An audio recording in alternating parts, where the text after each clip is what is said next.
हिमाचल योद्धा क्लासेस के सभी दर्शकों का बहुत बहुत स्वागत करते हैं। आज हमारे साथ हमारे बहुत ही प्रिय दोस्त दीपक जी हमारे साथ यहाँ जुड़े हुए हैं। अगर मैं आपको इनके बारे में बताऊं तो इन्होंने बहुत ही कम उम्र में अपनी सरकारी जॉब हासिल कर ली थी। आजकल जो इन्होंने एग्जाम क्लियर किया था वो आईबीपीएस पीओ का था और आजकल ये असिस्टेंट मैनेजर के पद पर आसीन है। तो दीपक जी पहले तो आपका बहुत बहुत स्वागत करते हैं। आपको यहाँ पे आके कैसा लग रहा है? Thank you so much. योद्धा क्लासेस के व्यूअर्स को भी मैं थैंक यू बोलूँगा। मुझे यहाँ पे आके बहुत ही अच्छा लग रहा है कि मैं अपने पुराने दिनों में पहुँच चुका हूँ। तो हमें भी बहुत अच्छा लगा आपके साथ मिलके। हमें कुछ अपनी जो आपकी एग्जाम की तैयारी थी उसके बारे में बताइए, किस तरह से आपने तैयारी की, आपकी स्कूलिंग कहाँ से हुई और उसके बाद आपने क्या किया और किस तरह से आप इस लाइन में आए? ओके। मैंने कभी सोचा नहीं था कि मैं बैंकिंग के लिए कभी प्रिपेयर करूँगा, क्योंकि मैंने अपनी 12th जो है वो फिजिक्स, केमिस्ट्री, मैथ्स में करी थी। और जैसा कि एक हर नॉन मैथ स्टूडेंट का एक सपना होता है कि वो आगे चल के या तो इंजीनियरिंग करेगा या फिर वो उसी फील्ड में आगे बढ़ेगा करके। तो मेरा भी वही उस टाइम पे ड्रीम था कि मैं हायर स्टडीज को चुनूंगा। लेकिन जैसे जैसे समय बदला, परिस्थितियां परिस्थितियों को मद्देनजर रखते हुए मैंने फिर बैंकिंग को चुना। तो मैंने, जैसा कि आपको कहा कि मेरी जो 12th हुई है वो government senior secondary school Rajgarh से हुई है। फिर मैंने अपनी जो ग्रेजुएशन है वो गवर्नमेंट वल्लभ कॉलेज मंडी से की है। मेरी ग्रेजुएशन 2017 में कंप्लीट हुई थी और 2017 के बाद से मैंने कॉम्पिटिटिव एग्जाम्स की तैयारी करना शुरू कर दिया।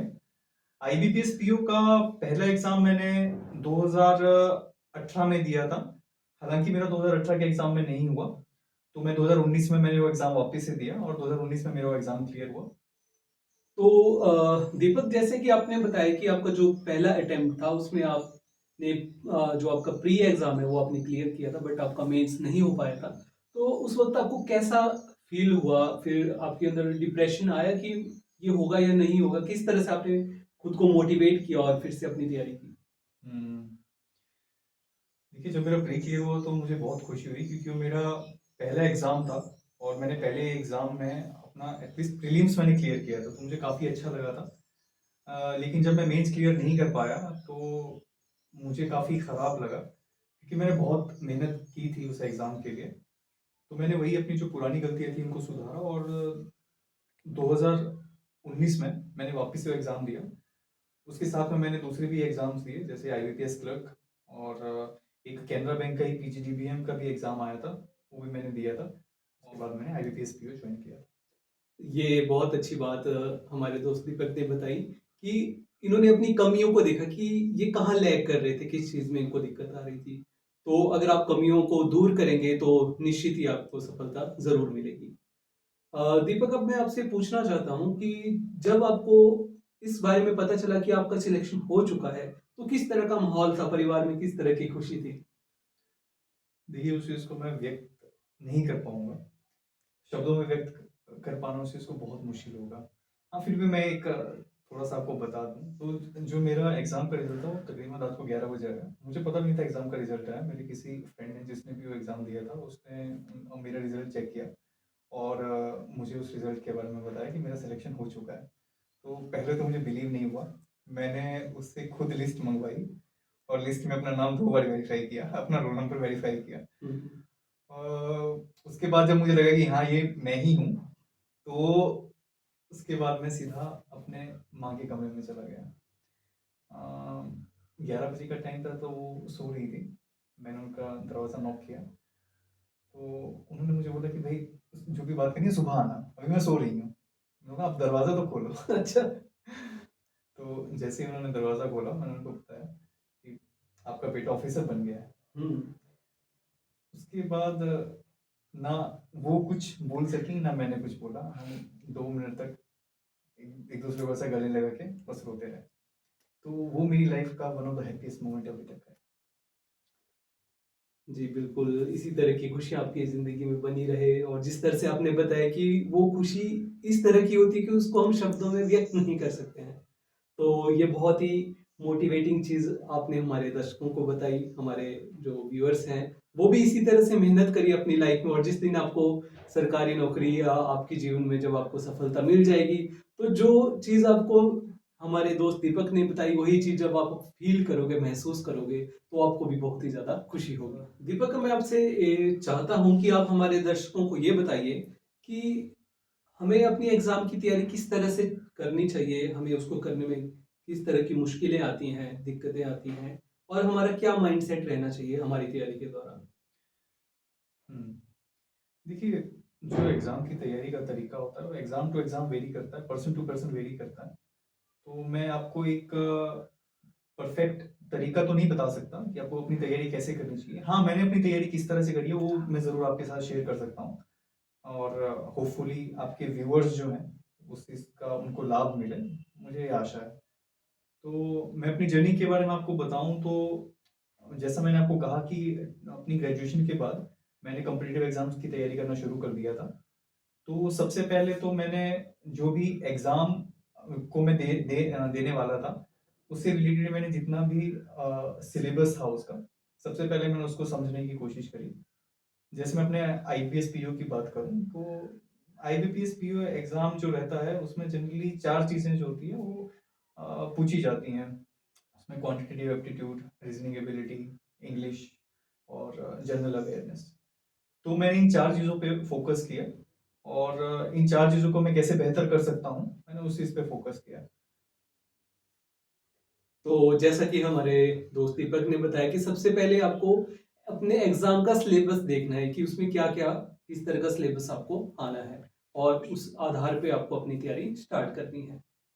तो तैयारी के दौरान क्या कभी ऐसा भी हुआ कि आप बहुत डीमोटिवेट हो गए या आपका तैयारी करने का मन ही नहीं रहा कि अब नहीं करनी है, कुछ और कर लेंगे, इस तरह का कुछ? तैयारी के दौरान जो है, वो काफ़ी मुश्किलें आती हैं और मेरा जब फर्स्ट अटेम्प्ट नहीं हुआ था, तो मुझे काफ़ी बुरा लगा क्योंकि मैं काफ़ी मेहनत कर रहा था उस एग्ज़ाम के लिए और जब वो नहीं हो पाया तो मुझे अपने ऊपर भी डाउट आया कि क्या ये चीज़ मैं कर भी सकता हूँ या नहीं कर सकता हूँ? क्या मुझे कुछ और करना शुरू कर देना चाहिए? क्या मुझे तैयारी छोड़ देनी चाहिए? लेकिन वही एक पल होता है कि जब आपको खुद पे भरोसा दिखाने की ज़रूरत होती है। तो मेरा जो योद्धा क्लासेस के व्यूअर्स हैं, उनसे मैं यही कहूँगा कि जब भी आपकी लाइफ में कोई विपरीत परिस्थिति आती है, आप उससे डिमोटिवेट मत होइए। आप सेल्फ एनालाइज़ करिए, अपनी कमियों को देखिए और देखिए कि आप उन कमियों को कैसे सुधार सकते हैं। और मेरा खुद का भी अप्रोच ऐसी है कि जब भी मेरे लाइफ में कोई प्रॉब्लम आती है, तो मैं सॉल्यूशंस की तरफ ज़्यादा फ़ोकस करता हूँ। तो आई थिंक यही एक चीज़ थी जिसने मुझे हेल्प किया कि काफ़ी प्रॉब्लम्स आने के बाद भी मैं उस जर्नी में कंटिन्यू रहा और एट द एंड मेरा वो एग्ज़ाम क्लियर हो गया। जी, बहुत बढ़िया। तो दोस्तों देखिए, प्रॉब्लम हर किसी की ज़िंदगी में होती ही है, ऐसा कोई नहीं है जिसकी जिसकी ज़िंदगी में कोई प्रॉब्लम ना हो। तो जैसा कि हमारे दोस्त दीपक ने बताया कि हमारी जो अप्रोच रहनी चाहिए, वो प्रॉब्लम सॉल्विंग होनी चाहिए, ना कि उन प्रॉब्लम्स को पकड़ के हमें निराश होके अपनी तैयारी छोड़ देनी चाहिए। दीपक, मैं चाहता हूँ कि आप हमारे जो दर्शक हैं, उनको कुछ टिप्स दीजिए अपनी एग्ज़ाम की तैयारी के लिए कि किस तरह से अपनी तैयारी की जाए? हुँ। अ, देखिए जैसा कि मैंने पहले भी कहा कि आपको जब आपने डिसाइड किया है कि मुझे एग्ज़ाम करना है, तो सबसे पहले तो आपको ये चीज़ क्लियर करनी है अपने माइंड में कि आपको वो एग्ज़ाम करना क्यों है? क्योंकि अगर आपने वो चीज़ क्लियर कर ली तो आई थिंक आपकी जो 50% आपकी जो सक्सेस है वहीं से कंफर्म हो जाती है। क्योंकि उसके बाद आपको बाहरी मोटिवेशन की ज़रूरत नहीं पड़ती। आप सेल्फ मोटिवेटेड रहते हैं। तो सबसे पहले तो वो करिए। उसके बाद जब आप एग्ज़ाम्स की तैयारी करते हैं तो अ, उस एग्ज़ाम का फॉर्मेट ज़रूर चेक करिए। उसके प्रीवियस ईयर क्वेश्चन पेपर्स देखिए, मॉक टेस्ट्स लगाइए। क्योंकि उससे आपको पता चलेगा कि आपकी जो तैयारी का लेवल है वो कहाँ पे है और आपको कितनी और तैयारी की ज़रूरत है। बाकी खुद पे बिलीव रखिए, खुद पे ट्रस्ट रखिए, अपनी सेहत का ध्यान रखिए, वो बहुत ज़रूरी है। जी, जी। हुँ, और बस खुद पे भरोसा रखते हुए अपनी जर्नी को कंटिन्यू करिए, सफलता डेफ़िनिटली आपको मिलेगी। तो बहुत-बहुत धन्यवाद करता हूँ दीपक। एक लास्ट प्रश्न मैं अपने दोस्त दीपक से पूछना चाहता हूँ कि इतनी सारी आपने जीवन में परिस्थितियाँ आई, मुश्किल आपने संघर्ष किया, आज इस मुकाम पे आप यहाँ पहुँचे हैं। क्या आपने कभी सोचा था कि आपको हिमाचल योद्धा क्लासेस में आने का मौका मिलेगा? तो मैं बोल दूँ कि मेरी मेहनत जो है जो रंग लाई है कि मुझे इस प्लेटफॉर्म का हिस्सा बनने का मौका मिला है।